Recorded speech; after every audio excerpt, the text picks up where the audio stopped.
This is my 2022 Honda Africa Twin. I've owned it since new, and I wanted to do a little thoughts and opinions video on it. I did that years ago with a 2007 R1 that I had. Let's start with the engine. The engine should be the showpiece of an exciting motorcycle. The engine is great. I love it. It's extremely reliable, which is proven on all the forum posts. You see 100,000 kilometers on these bikes. Regular fuel goes in this fuel tank, which is nice when you're out around remote areas. I live in Newfoundland, Canada, and even in some of your normal routes that you might go for a weekend trip, you're going to struggle to find Supreme fuel. That is excellent. Power characteristics, it makes good power off the bottom, but most of its power in the mid-range, and it does roll off on top if you're comparing to a high-strung race motor, competition dirt bike motor, or even an enduro bike. It does sign off on top, which is okay. I mean, this bike shouldn't be a crazy, screaming, pull your hair back motor. That's not what this is for. It does its job well, and it sounds awesome. This exhaust has the baffles removed. That's something you can do in the 2022 model. Other years and other countries, that's not the case, but you can just pull out 6 screws, and it makes it aftermarket exhaust quality. Gearbox is honestly almost as much of a star as the engine. I appreciate that a lot because I have a KX 450 right now that is a nightmare to get neutral. Always was since new. Let's test it here. Look at that, second down to neutral. That's beautiful. I love that. The feel is great. But probably the first thing I noticed with this motorcycle pulling away from the dealership, I shifted into second gear, shifted third gear, and I was like, wow, the feel is excellent. It doesn't have a nasty, notchy feel, which some shifters can. It's got a nice positive feel, but not crunchy. I can't say enough good things about the gearbox. Suspension is probably my longest talking point, but I'll keep it concise.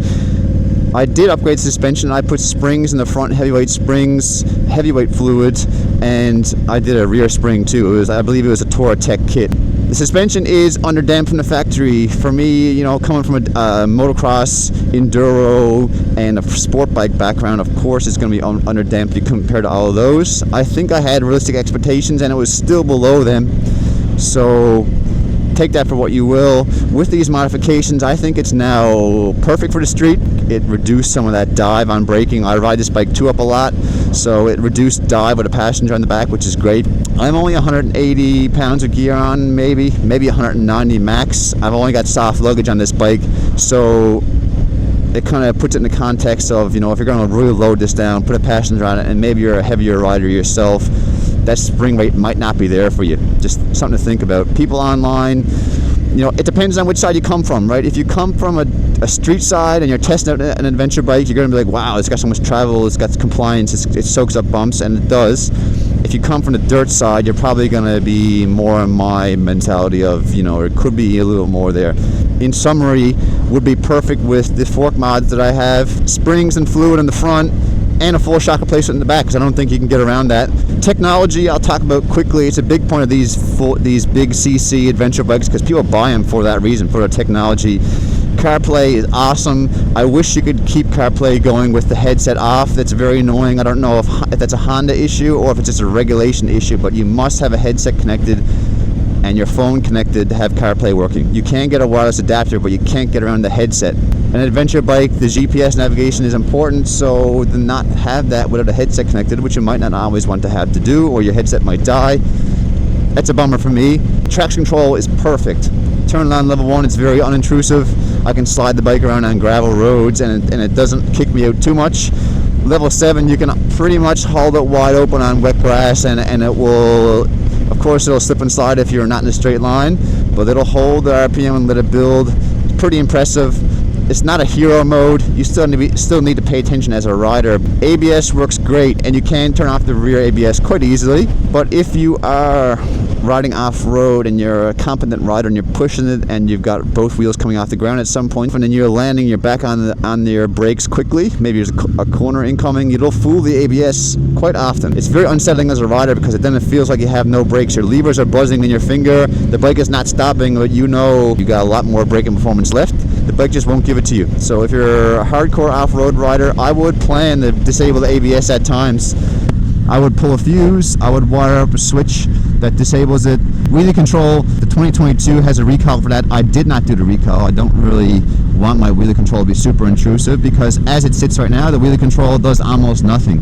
It'll let you sit 12 o'clock, and I don't know if it would ever bring it down. The recall is supposed to make it super intrusive, which is probably great for most people. You want your wheel to stay on the ground. You got to think about that if you're buying a 2022 specifically. Other bikes, I think the newer ones all have that more aggressive tuning. The old ones, I haven't ridden them, right? And the 1000s didn't come with wheelie control. So take that for what you will. Wheelie control, I wouldn't rely on that as a feature to purchase this bike for.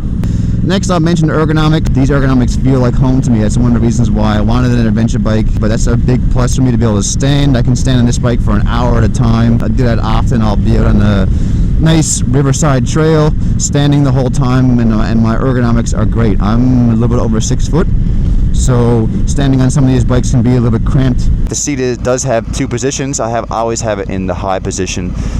I could take it a little bit higher, but it's okay. It does have a very sat in the cockpit feel. With that said, take what I'm saying with a grain of salt, because most people on the internet opt for a lower, sometimes if you're a shorter rider, but most importantly, wider seat. I'm okay with this seat, especially because the comfort comes back for me with being able to stand and move and stretch your body in a way that, for example, a sport bike doesn't let you to do. If you were to just sit on your butt in this seat for 3 and 4 hours, that's not going to be a great experience. This is an excellent motorcycle. Is it the motorcycle that makes me scream from the hilltops? I would say no. I love this bike. It does everything, but it feels a little bit more purposeful, a little bit more tool-like. My R1 made me tell everyone I knew about it, people who weren't into motorcycles, I was telling them about this sport bike. The Africa Twin isn't that, but on paper I don't think it looks like that, and I don't think it's marketed that way. It checks all the boxes. It makes me look back at it when I walk away from it. It looks incredible. The engine is great. I know it's going to be reliable. It does everything I ask of it.